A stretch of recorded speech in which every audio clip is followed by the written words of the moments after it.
Modern culture has told us women that motherhood is the end of ourselves, that somehow motherhood would hold us back, that it was lame and that it was all about self-sacrifice, and that if you wanted to chase your fulfillment, your self-actualization, pleasure, joy, and purpose in this life, then perhaps you should avoid it. And that is why, or one of the reasons why, so many women today are delaying motherhood or opting out of motherhood altogether. And we see this in the declining birth rates and, in fact, the population collapse all over the Western world. But today, I'm going to share with you what science actually says about motherhood as a path to self-actualization. So if you're a young woman watching this and you're considering whether or not you want to become a mother, or if you're already a mother and sometimes it causes you to feel contempt or resentment, or wonder if the grass is greener on the other path, or perhaps you're wondering if you want to have more children, then this video is for you. Well, welcome back to Hi Fam. I'm Avital. I'm here to help you to build a strong family culture. I'm the mother of 5 and I coach parents from all over the world on how to love parenting and parent from love and how to create family bliss. I'll state right off the bat, I'll own my biases that I think family is the most meaningful project of our lifetime. But really, it doesn't matter what I think. What matters is what the capital T truth is out there, what science tells us, and what research shows us about what typically, on average, happens within a mother's life. So before I share all of the ways that motherhood can be a path to self-actualization and actually offer you the life that you most want, a life full of meaning and purpose, I want to caveat everything and disclaim what I'm about to say. What I'm about to say is only true if a mother feels that she has the support that she needs. And that's a big caveat because mothers who enter into parenting prematurely, maybe teen mothers, single parents, moms who don't have a surrounding of supportive community, good neighbors, good extended family to help her, mothers who don't have their mental health, their physical health, mothers who are distraught financially, any of those types of things are going to make everything I'm about to say irrelevant. Because raising children under immense pressures, when you're completely isolated or alone, when you're under-supported and under-resourced and in underprivileged environments could absolutely mean more stress, more pain, less health, less mental health, less stability, more depression, and all of the things I'm about to say will probably not apply in those circumstances. So for mothers who are in those extreme circumstances, motherhood is not going to be a path to self-actualization. It's going to be a massive burden, and they're going to have a really hard time enjoying their children and enjoying their role as mothers. However, thankfully, most of the mothers watching my channel are in a more stable environment, have some support, have a loving partner, have a committed household, and have enough resources, both financial and social, to potentially enjoy motherhood and find it to be a really meaningful project. And those are the people that I'm talking to in this video. If you're watching this and you're thinking, I'm in dire straits, I'm in a really tough situation, I can't possibly enjoy motherhood, then I want you to watch some of my other videos that are going to help you to gain the stability, the routines, the rhythms, the resources, the parenting skills, the inner mindset work and mental toughness to manage to start to build yourself out of that situation.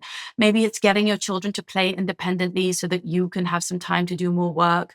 Maybe it's building more community around you. These are the types of things that I teach all of the time, so make sure to check out my other videos. Okay, let's dive right into how motherhood is potentially the most self-actualizing of projects of our lifetime. Well, number one, growth. Motherhood is like a fast track to self-development, to emotional maturity, to emotional regulation. Basically, when we raise someone else, we have to grow up really quickly. We have to raise ourselves. And we're pushed to really investigate and figure out and heal and solve parts of ourselves that maybe lay dormant, maybe didn't really come to the fore. Maybe we didn't know about ourselves until we became parents. There's actually really strong evidence that motherhood prompts a deep identity shift, that motherhood helps us grow emotionally so that we can be there for someone else. And it actually helps us with our moral development as well. Suddenly, we think in less narcissistic terms. We think less about hedonistic, instant gratification and pleasure.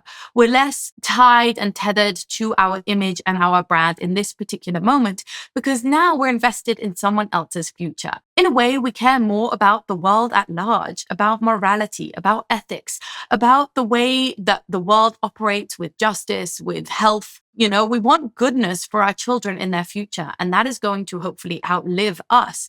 And so we start investing in a moral code that can last, that is more sustainable, that is more profound. So in many ways, when you have a child, it's not just that the child grows up, it's that they grow you up as well. You grow with the child and you have to raise yourself. And you might be thinking, I don't want to grow up. I don't want to mature. I want to stay young forever. And that's a symptom of our kind of youth idolizing generation, right? We're all about staying young, looking young, feeling young, and we worship youth. But if you think about it, throughout human history, it was actually the elders that were always upheld on a pedestal. They were revered. They were seen for their wisdom.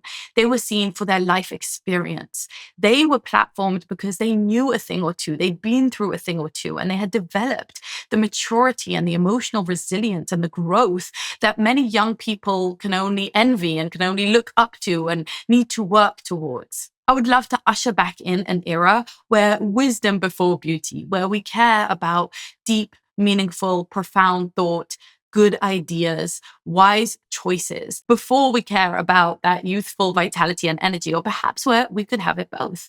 I think that's actually why I say parenting is a fast track, because even if you're a young mother, you grow up very quickly often because you now have to put someone else's needs before your own. I think it's Dr. Jordan Peterson who says that you can never really fully mature until you become a parent, or that it's very hard to, because until you love someone else more than you love yourself, you're still a little bit going to be stuck in that childlike narcissism, right? That self-centeredness that is very healthy, normal, and appropriate for children, but that we would like to see adults grow out of. Even an 18, 20, 25-year-old might still be very much focused in their own internal bubble, thinking about their brand, their image, their feelings, their preferences, and only looking towards their own pleasure and fun. But once they bring a child onto the earth, they suddenly need to put themselves to one side. Even basic sacrifices like sometimes your sleep, sometimes your money, sometimes your time, sometimes doing things that you didn't most want to do, or dealing with,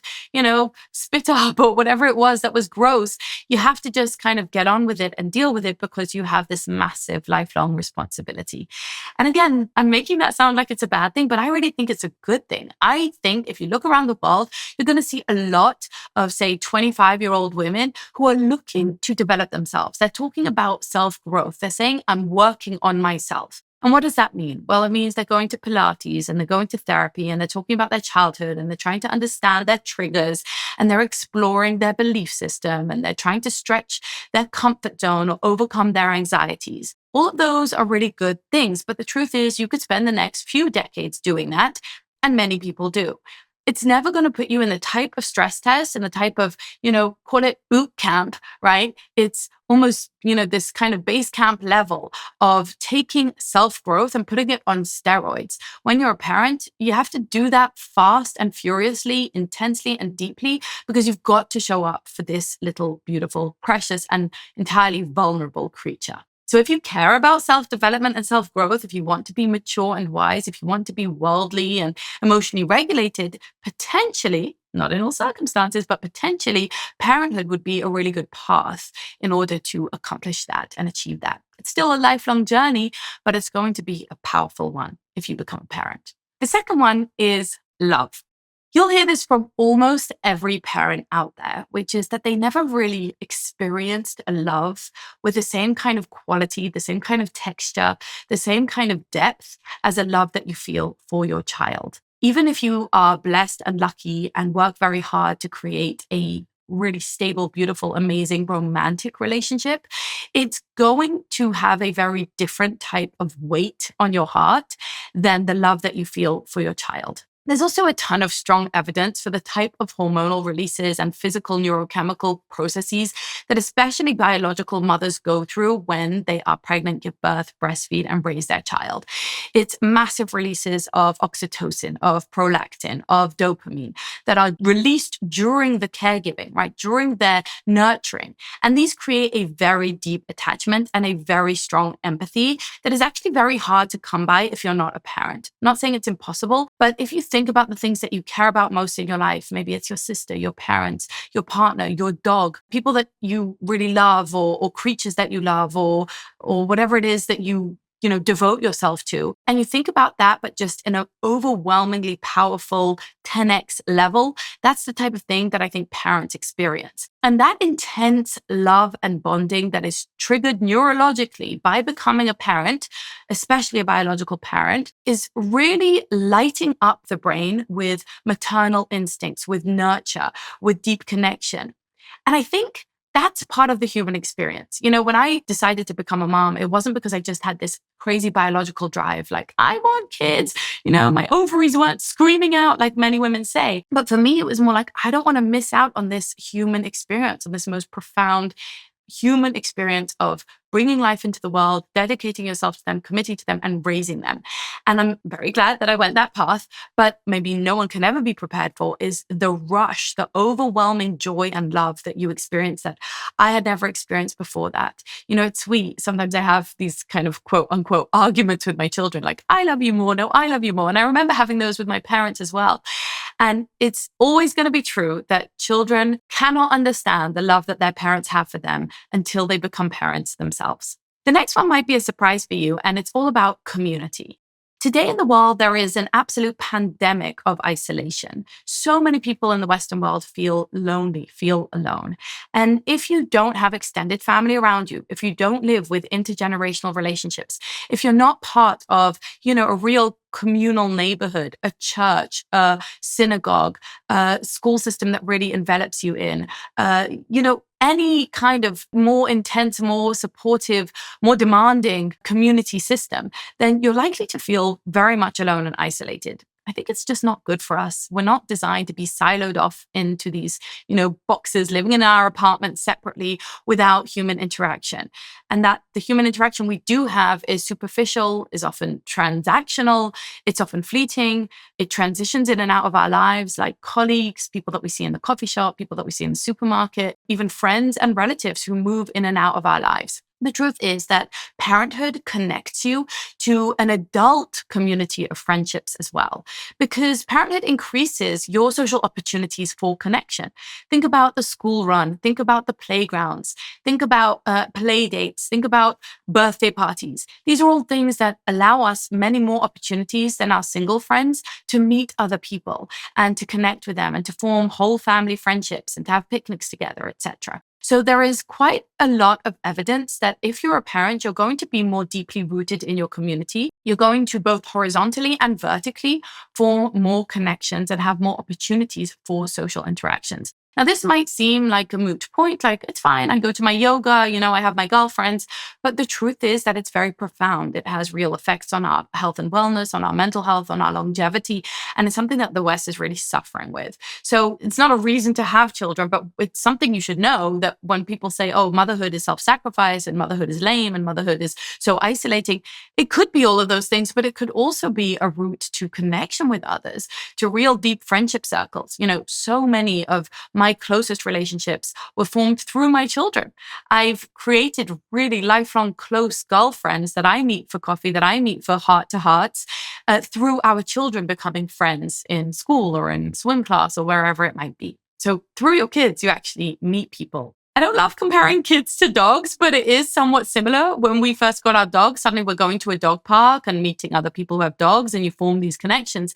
The thing is just that with kids, it's so much deeper, wider. You're casting a really wide net and it becomes more important because when you have a child, you really care about the caliber and quantity and quality of role models that they have around them. You want your kid to grow up not just in your home, but in other people's homes as well, seeing how they behave, seeing their traditions and routines. And you need community support. You need the babysitters. You need people who your kids feel at home with. You need the feeling that you're helping them and they're helping you. And all of that reciprocity is just so good for us. The next reason I think motherhood is so self-actualizing is the impact that you can create when you're a mother. With all of our Maslow hierarchies needs met, like we have basic shelter and we have food on the table, many of us are looking to self-actualize. We want to actually leave an impact, an imprint, some kind of legacy on this world. And for many of us, that's going to be a very hard mountain to climb.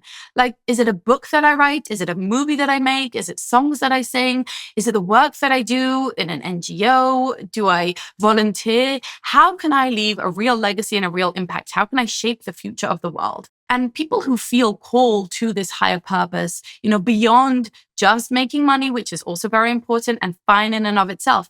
But if you feel like, oh, I don't want a job, I want a career, I want a calling, I want to do something with my life, I want to really, leave my mark on this world in something that is going to outlast me, I think that's a steep hill and a really tall order that most of us aren't going to have. And I speak as someone who feels like really fulfilled in my career. I really love what I'm doing. And I know that it has some impact, but it just pales in comparison to the impact that we can potentially make by raising the next generation. Because by definition, if you are a parent, you are shaping the future. Raising a child is actually reported to be more impactful than many jobs, most jobs probably, especially in more lower prestige professions or working in the widget factory or working in the startup world or, most of the things that most of us are going to do, even if you're in medicine, even if you're in therapy, even if you're an astronaut, most of those jobs are not going to leave the same kind of legacy and impact than raising the next generation because you're literally shaping hearts and minds of the future world. Whilst everyone's building their careers, parents are actually helping build a life or lives for the future of this planet. The next one is mental strength. I think motherhood has been branded as a mental health hazard, as something that's damaging to your mental health. And I think it's really good that content and awareness about things like postpartum depression or parenthood regret or all sorts of struggles that mothers might face, maybe after a miscarriage or maybe difficulties with difficult children or children with disabilities or with neurodivergencies, all of that awareness is really good. It's true. There are potential pitfalls, downsides, and difficulties when it comes to our mental health in parenthood that you wouldn't face outside of parenthood. And it is important that people who maybe teeter on the edge of depression are going to bolster themselves and protect themselves and treat themselves if, God forbid, they suffer from postpartum depression, which can be really serious. With that said, on the whole, if you're in a supported environment, motherhood can actually be a mental health buffer. It can be a protector. It can actually strengthen your mental capacity rather than weaken you. And this is really important to understand.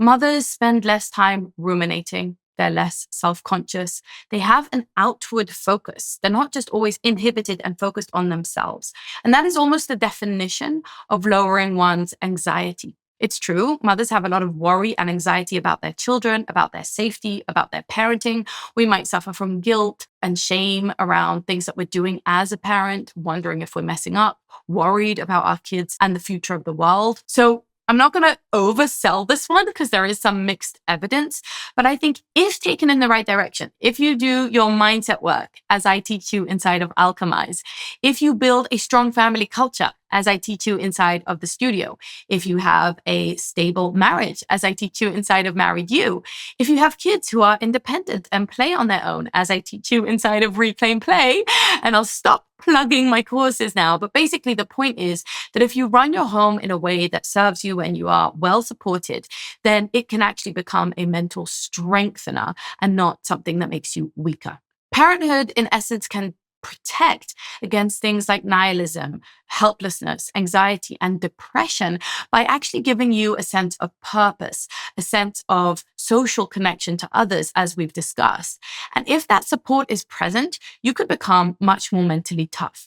One of the things I notice inside myself and with my students is that their capacity to handle overwhelm and stress and their to-do list and to multitask and the mental load has grown as they've grown as a parent. So maybe if you look back to yourself before you had your first child, certain things would overwhelm you. You would need a lot more time to overcome certain things, to move on, to handle yourself, or to muster up the courage to speak up about something. But there's something about motherhood that just kind of gives you that boom, that push, like, no, I'm in charge of someone else's life now. I need to step up.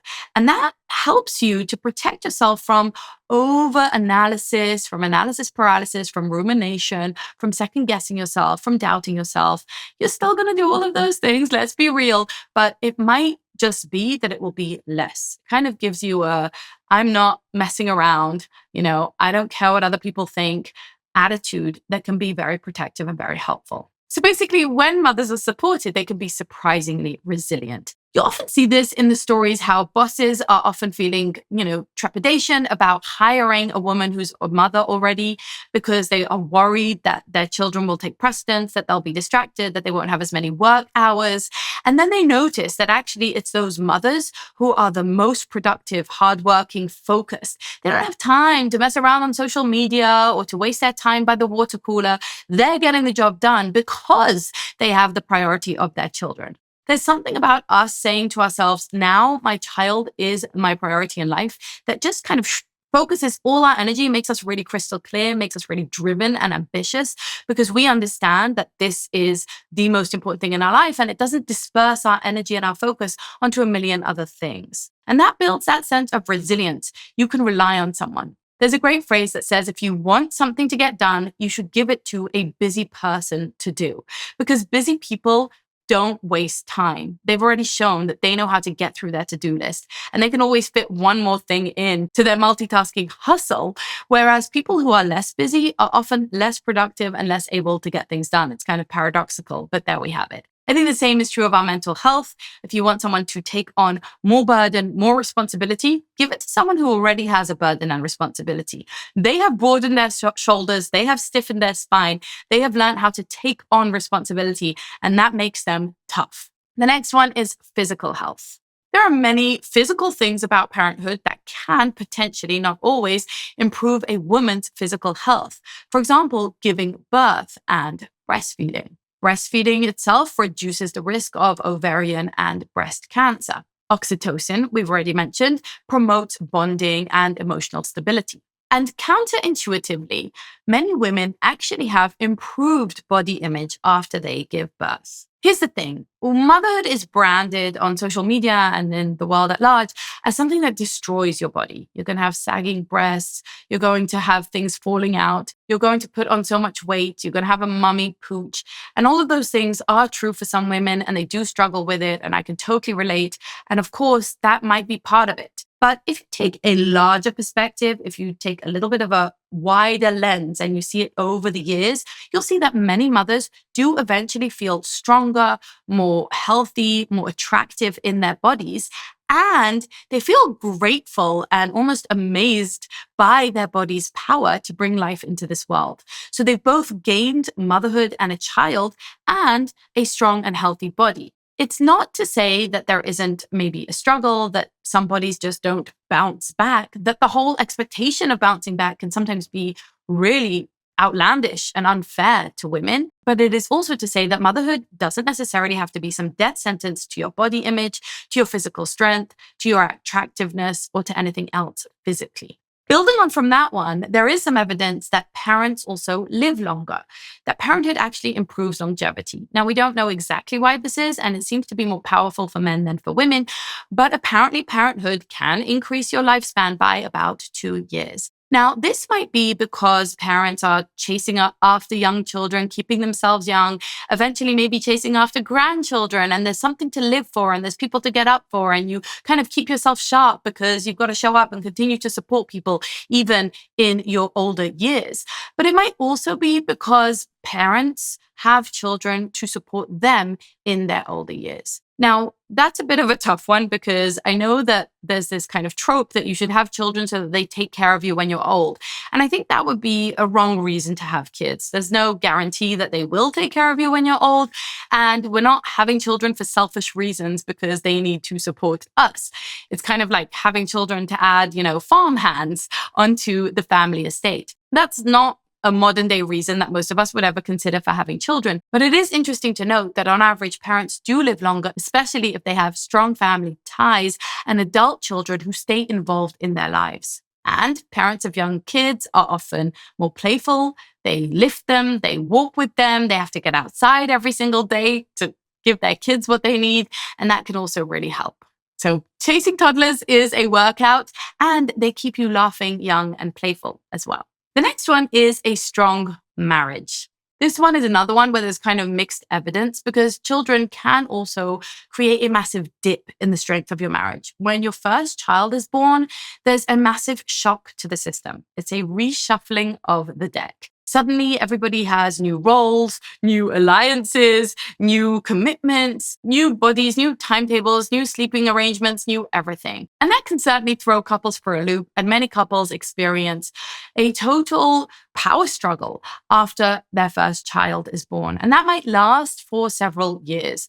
Raising young children does put a lot of pressure on you. That's pressure that can strengthen you. It can be meaningful and powerful and fun, but it can also stress a couple out. And, there's a lot of arguments about division of labor, about family roles and gender roles, and maybe who loves who more and who's with the baby more, and all sorts of competitions and tit for tat thinking. But when couples can overcome that power struggle, which is something I teach inside of the Married You course, then they find that they can overcome the satisfaction dip that they experience in early parenthood. And actually, couples who can intentionally co-parent as a team and maintain intimacy find a deeper connection after they've had children. This makes perfect sense. You basically said, I love you so much that I actually want to merge my genetics with you and create new life, and not only bring that life into the world, but spend the rest of our lives raising them, loving them, passing on our values to them. I want to pass on your genes, your brilliance, your skills. I trust you with my offspring, with the idea of building a life together, of building a home together, and even of building a legacy together. That is such a powerful thing for a couple to experience. Both of you love each other, and both of you love your children. And your children are emerging of the two of you. They are literally a product of your love. And that is something that if you can manage the stresses and the day-to-day kind of dissatisfaction or frustrations, you can see past that, you can move past that, and you can get to a place where you feel an immense, really indescribable sense of pride and connection over what you are building together, what you are bringing into the world together. Couples who want to live together for the rest of their lives and want longevity in their marriage, I think really need somewhat of a joint project. They can't just be a romantic couple who enjoys each other's time and goes on vacations together, and each one of them does their own work.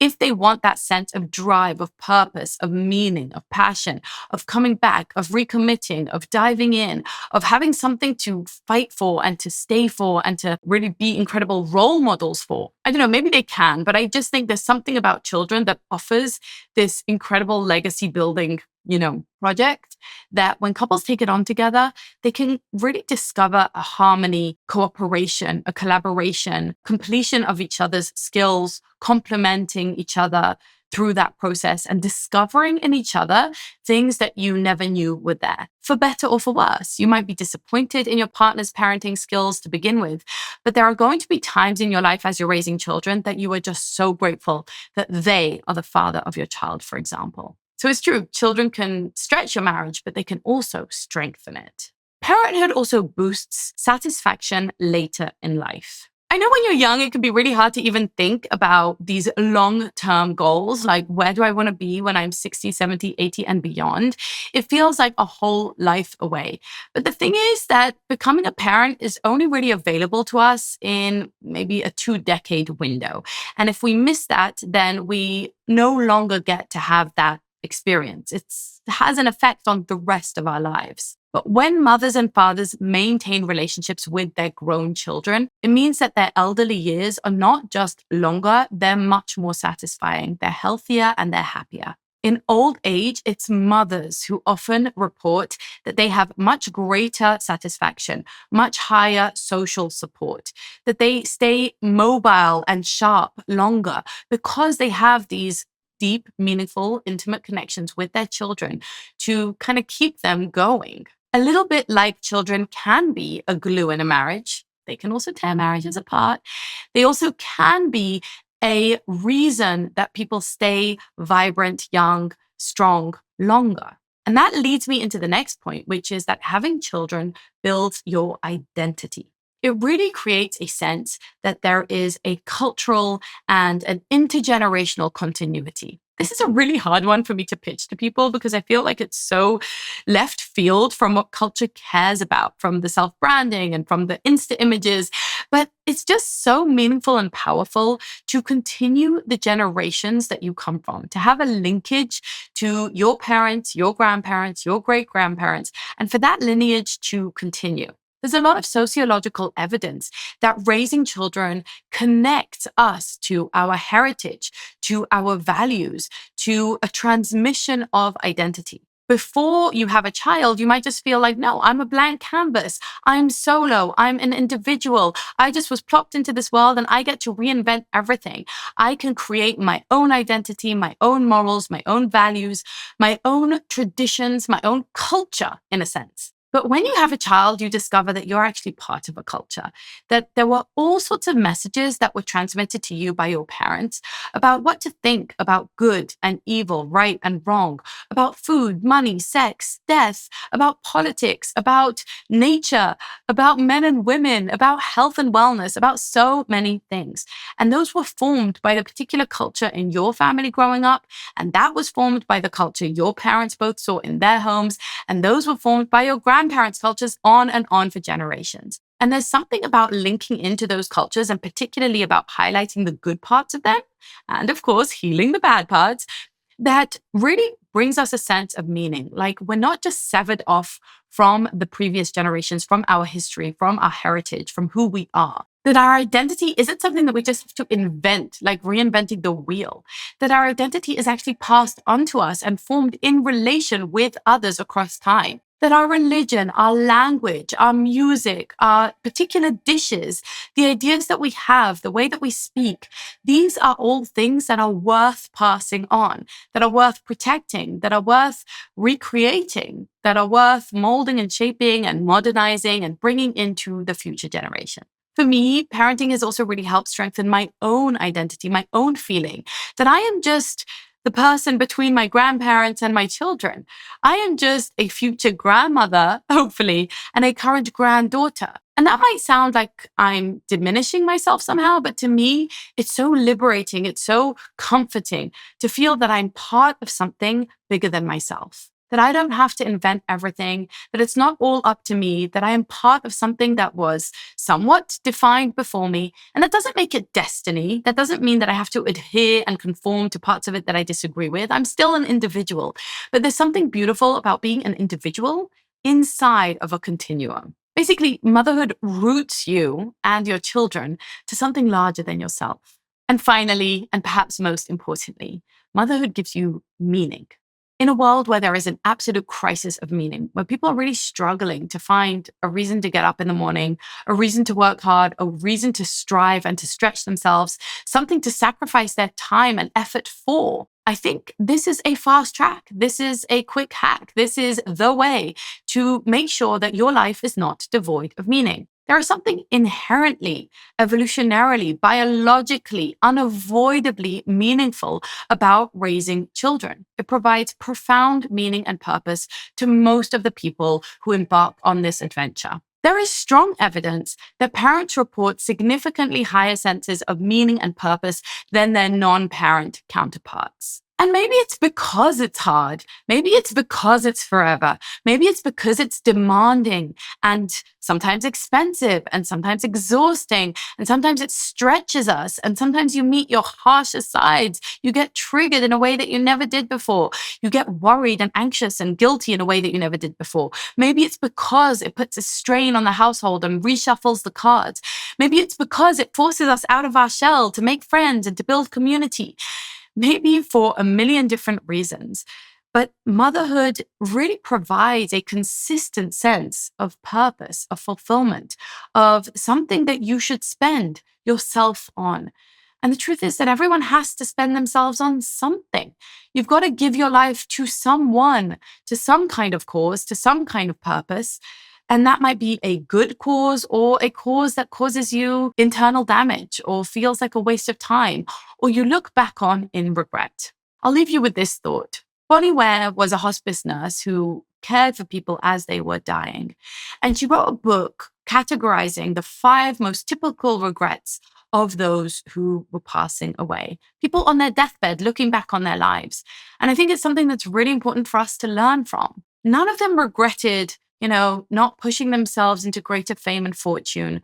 None of them regretted not spending longer hours at work. But many of them did feel regret over not spending more time with the people that they love. People regret not investing more deeply in family bonds, in deeper connections, in intimacy, in really giving themselves, kind of abandoning themselves, spilling themselves over into other people and feeling that deep connection and that bond with others. If you embark on the journey of motherhood, or if you already are a mother, then that is yours for the taking. The feeling of complete love with abandon, right? That deep kind of ruthless love that overtakes you and that uses up all of you for the rest of your life. And that's a really good feeling. It's a feeling that you're living for someone, for something, that you have purpose, that you have drive, and that it matters. Because what you do as a mother really does matter. If you're working in the widget factory, in the startup company, on the online side hustle, what you do doesn't matter in the same way as it matters when you're raising a child. People's childhoods shape their entire lives. It shapes everything they do in the future. And that puts a lot of pressure on us parents, but it also gives us immense opportunity to do something really good in the world, to show up as well as we can. And none of us can do it perfectly, and we're going to cause some damage along the way. But I want you to remember that you are challenging yourself to greatness. I often think of motherhood a little bit like maybe a psychological, social, emotional Mount Everest. Okay. It's like, yes, it's hard. Yes, it's grueling. That's why not everybody is cut out for it. That's why not everybody does it. But the rewards are immense. The personal satisfaction, the incredible view from the top.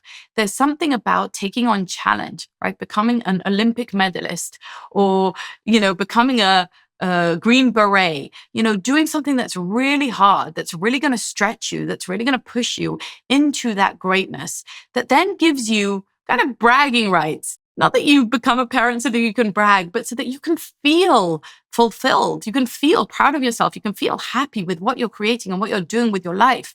You don't feel like you're just sitting on your hands, passively waiting for something to happen. I think when you take on parenthood like that, like the greatest adventure you can go on, it's actually really exciting. And I'm here to help you have all of the tools, the mindset, the support that you need along the way to make sure that parenthood is a self-actualization project for you, that it calls you to higher heights and makes you feel that you're really living from your higher self and doing something very meaningful and profound in the world. If that sounds good to you, make sure you're subscribed to the channel, hit the like button, and leave me your key takeaway below. And if you have someone in your life who is kid curious, who is considering becoming a parent but unsure, or who maybe thinks at the moment that they don't want kids but is open to hearing additional ideas, send them this video. Leave me your key takeaway below. Just make sure to keep it respectful, and I look forward to seeing you in the next video. Meanwhile, keep on living that high fam life. Bye.